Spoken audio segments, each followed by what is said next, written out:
In prison, the most brutal violence can explode from the smallest spark. A look you didn't like, a debt you didn't pay. Sometimes all it takes is one sentence. For comedian Ali Siddiq, a man who calls himself a happy person, even when he was locked up, that sentence was dropped during a game of dominoes. It was a joke. A crude, disrespectful line that vaporized the fragile peace of the day room and started a chain reaction that could only end one way. In a cramped, isolated shower with two men fighting for their life. This isn't just a prison fight story.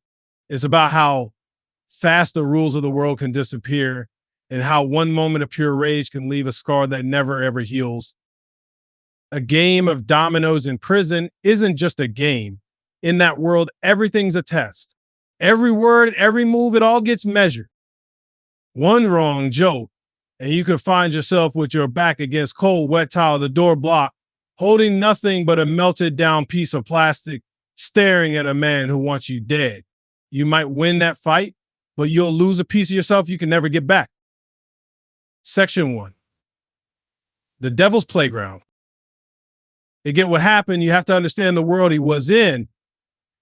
A Texas maximum security prison isn't just a place, it's its own planet with its own language and its own brutal set of laws.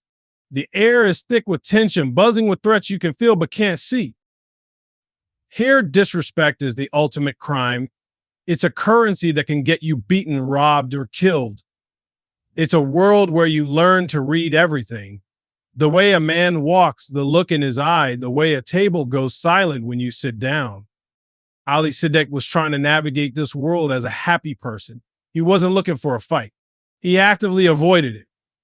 He'd seen enough to know the trash talk that flew around the dominoes table was a minefield. That table was the center of the universe in the unit, but it was also a stage where reputations were built and destroyed in minutes. That's why Ali usually kept his distance. He knew the line between a game and a war was razor thin. But on this day, the pressure to play was on. His friends were at the table, the game was live, and he reluctantly pulled up a seat. At that table was a man who had a certain presence. This wasn't just another inmate. He was huge, maybe 6'4", with a size that automatically made him a threat in a place where size is power. He had a reputation. He carried a quiet intensity that told everyone he wasn't to be messed with. Ali knew, like everybody knew, you had to be careful around a man like that. Every word was a risk. Section 2. The inciting incident, the joke. The game started. The sound of plastic dominoes clicking on the metal table was a familiar rhythm in the loud day room. The usual trash talk was flying, but Ali kept his head down, focused on his game, trying to stay out of it. He was playing well, moving fast. Then the moment happened. Ali slapped a domino down and called out his score, just like you do. 10, he announced. The big man, without skipping a beat, looked right at Ali. With a smirk, he delivered the line that changed everything. 10 inches in you. The air at the table went ice cold. The clicking stopped. The laughter vanished.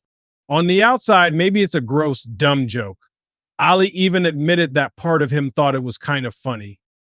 But in there, in a hyper-masculine world built on respect and fear, those words were a direct assault. It was a public challenge meant to humiliate Ali and put him in his place. Everyone else at the table knew exactly what just happened.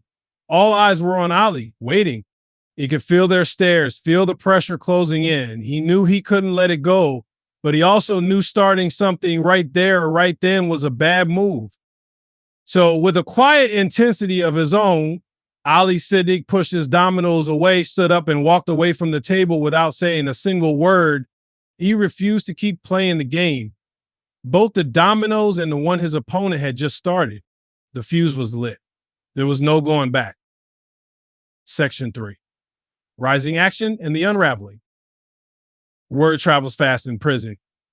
Faster than fire. In what felt like minutes, the entire unit knew about the joke at the dominoes table. The tension that started at that table began to spread through the concrete walls, thick and suffocating. You guys who knew the big man started giving Ali quiet warnings. One of them pulled him aside, his face grim. "You better go put on your boots," he said. "In prison, wearing your heavy work boots isn't a fashion choice. It means you're ready for a real fight. a fight with stomping and kicking. But the warning came with a chilling piece of advice. Hey, don't let him get in that shower first. Everyone knew what that meant. The showers were tiny, cramped, isolated stalls. There were blind spots out of the direct sight of the guards.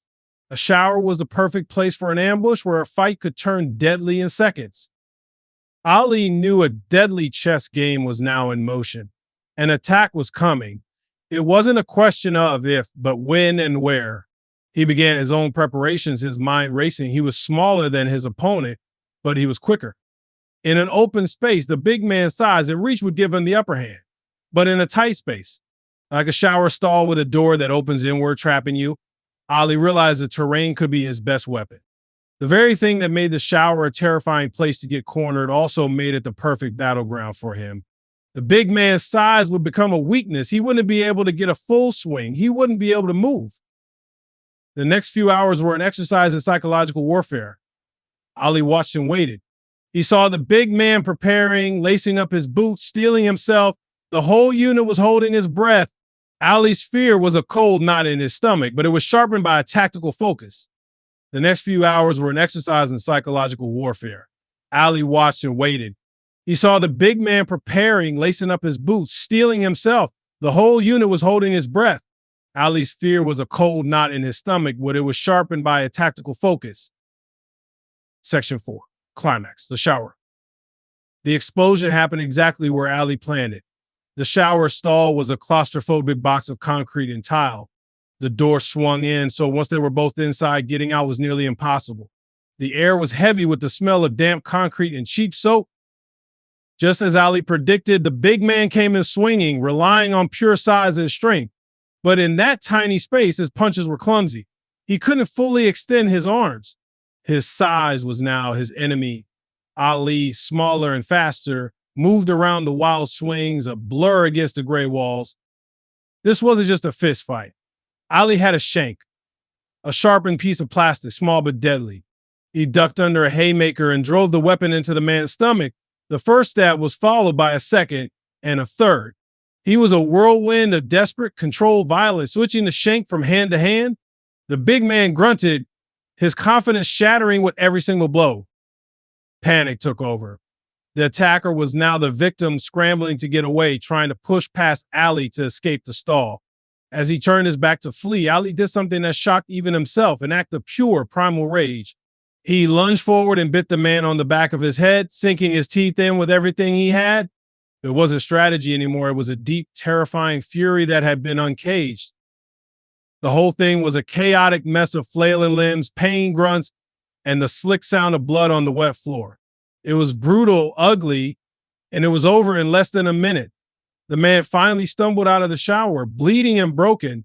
Ali was left standing alone, breathing hard, the adrenaline roaring in his ears as the reality of what he'd just done came crashing down. Section 5. Falling action. The aftermath. The aftermath was a blur of noise. Guards, alerted by the chaos, swarmed the block. They dragged the injured man to the infirmary, leaving a smear trail of blood on the floor. Ali was cuffed and hauled away to solitary confinement, the cold steel of the handcuffs a shocking contrast to the heat of the fight. The physical fight was over, but inside Ali's head, a much worse battle was just beginning. As the adrenaline drained away, it was replaced by shock and a bone-chilling realization. He wasn't just trying to defend himself. In that shower, powered by a rage he never knew he had, he was trying to kill that man. And that thought was more terrifying than any punch he faced. The silence of the solitary cell was crushing. There was nothing to do but face the person he'd become in that moment. The happy person was gone. In his place was someone capable of savage, deadly violence. This wasn't a win.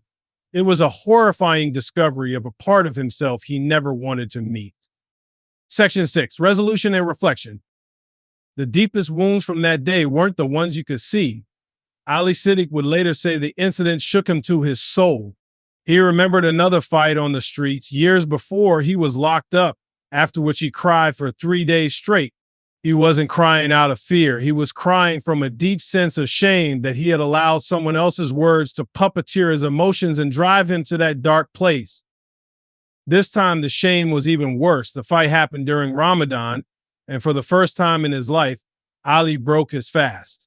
Not for food or water, but out of pure, unfiltered rage. For him, this was a spiritual failure that outweighed any prison rule he had broken. He had betrayed his faith, his values, and his own sense of who he was. He let another man's actions control his own, and in the process, lost a piece of himself. Years later, as a free man with a family, the memory of that shower is still there. It's a constant, chilling reminder of the darkness that can hide just below the surface, even in a happy person. He knows the survival instincts he built in that violent world are still with him, buried but not gone. His story is more than a tale of prison violence. It's a deep meditation on the fight for self-control and the lifelong battle to keep your worst impulses on a leash. He shares it not for shock value, but as a warning, never let another person have so much power over you that they can make you betray yourself. The true horror isn't the stabbing, it's the terrifying knowledge of what you're capable of when someone else is pulling your strings. If this story gave you a look into a world you never want to see and a perspective you won't forget, do us a favor and hit that like button. And if you want more true stories that get into the deepest corners of what it means to be human, make sure you subscribe. The fight in the shower was over in a minute, but the battle inside Ali Siddiqui is one he still fights today. It's the quiet struggle to choose reflection over reaction, peace over violence, and self-control over the ghosts of the past. It's the hard-won wisdom that can turn a story of incredible pain into a powerful lesson of survival.